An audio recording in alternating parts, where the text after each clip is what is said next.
he's got more fire in him than even before being a world champion. So it's a lot more calculated. He's more dangerous.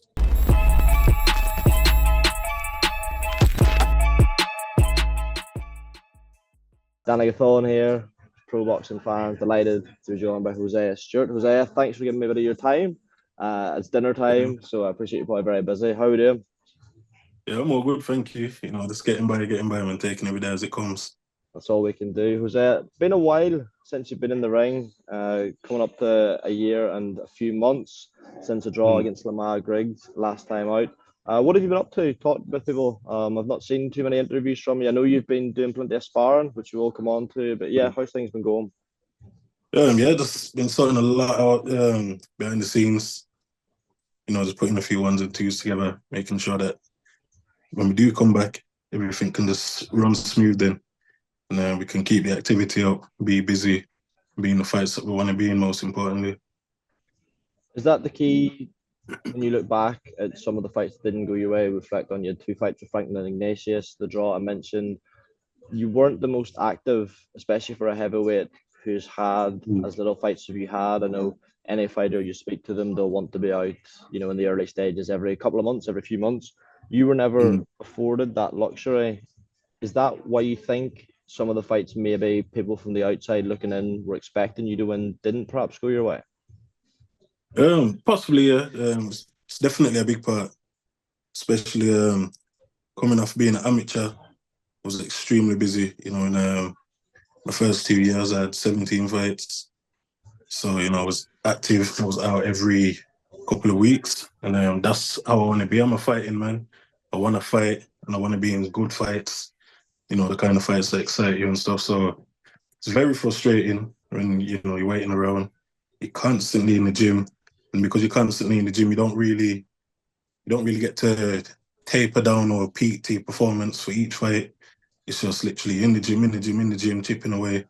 Okay, you got to fight in 3 weeks. Then you gotta go, and you pick up injuries and whatnot.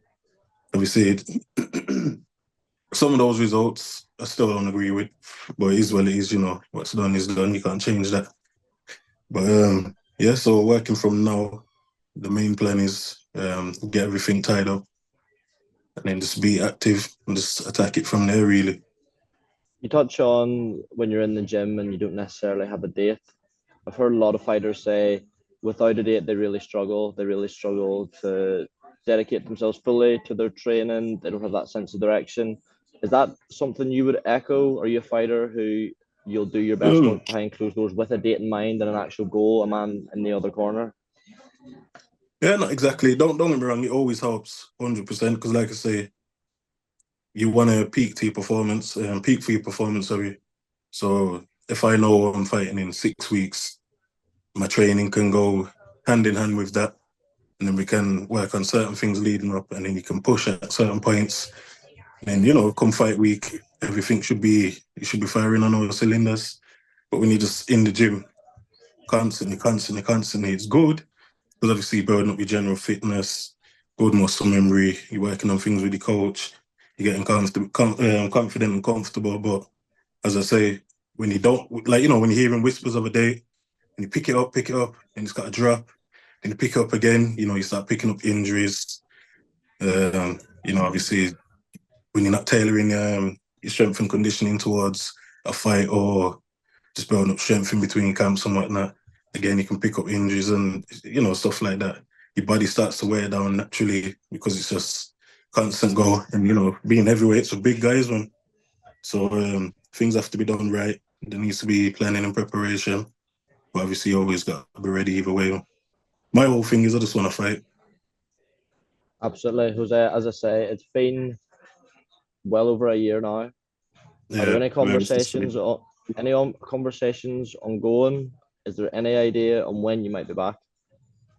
Um, can't really say much as of yet. It's very frustrating. Like I say, I'm ready to go whenever. There's always talks, always names being put out, but until I get that, we call it that guaranteed fight date on paper, and it's out there, then I'm happy. Once I'm in the ring, I'll be happy. So even in the build up, I still be skeptical. we'll see. You got to take it as it comes and just be ready anyway, like I say. Absolutely. Well, fingers crossed, something concrete comes your way in the not too distant future. I think it would be great for British fans, heavyweight boxing fans to see you back in the mix.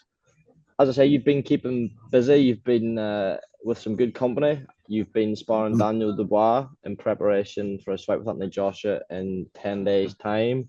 Before we come on to the fight between AJ and Dubois itself and what may or may not happen in the ring, you've sparred both men. You've been in there with AJ too. What do you make of where they both appear to be in their careers? A lot of people think they're arguably both at their best. They've both got over perhaps mental demons. What's your assessment of the version of both men we're going to see at Wembley Stadium?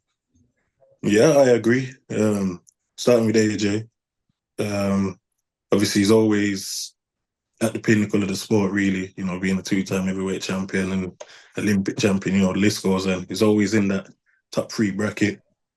But yeah, definitely since he's linked up with Ben Davison, there's a certain energy that he's carrying, and it's a lot more menacing than before.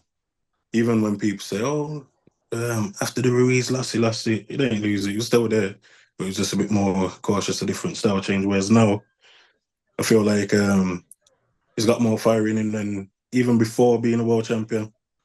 So it's a lot more calculated. He's more dangerous. He's got that strength. He's got horrible strength, power. And yeah, you can see his boxing IQ's come along a lot. So he's looking dangerous. And then onto Daniel. I sparred him about 2 years ago now. Yeah, around about 2 years, a year and a half ago, when he was still with McGuigan. And obviously he was good then. But it was a lot, it was manageable. Then I sparred him again for the Miller camp. And the difference was crazy. His speed's come along. He's a lot more elusive, feinting, he's putting his punches together well.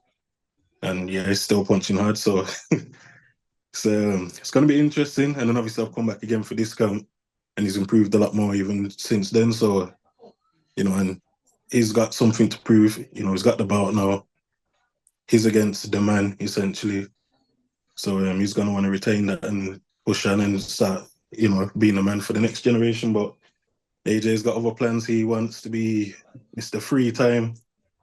He wants to solidify himself back at the top. So it's going to be interesting. As you say, 10 days' time, we'll see. I'll be sitting back watching as a fan.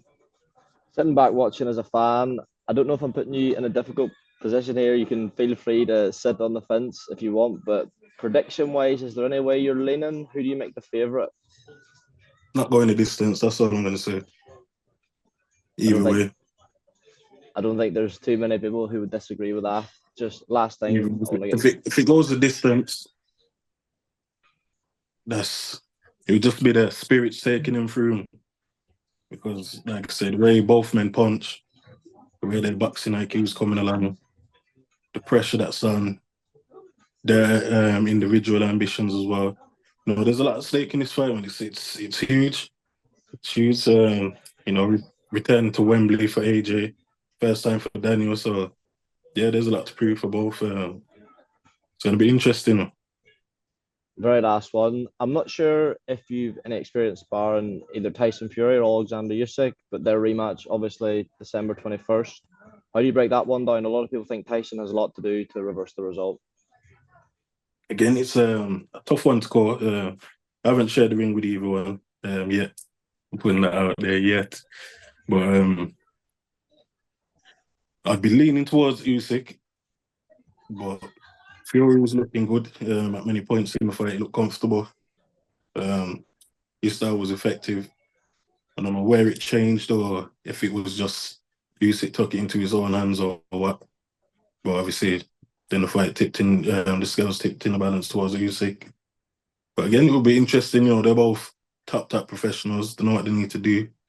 They've had plenty of time to rectify any mistakes, see where they can do better. So, yeah, I'll be looking forward to that. But I would be leaning towards Usyk a little. I just feel like, you share experience, 300 plus amateur fights as a professional, undisputed cruiserweight, undisputed heavyweight, fought some big names, that kind of pedigree. You don't just get that through a little bit of training and some kind of willpower. That's deep, man. Generational. Yeah, generational is the word you hear banded about a lot, but I think there's very few people who deny Alexander Usyk falls into that category. Hosea, thank you so much for speaking to pro boxing fans, sir. As I say, it's dinner time, so I'll let you get on. Hope Pleasure we for having see me. hope we see you back in the ring soon, man, for sure. Hopefully, those conversations that you're having turn to something concrete, and yeah, still plenty of good fights to be had for you. Thanks again, sir. I'll let you go, top man. No, much appreciated, man. Thank you.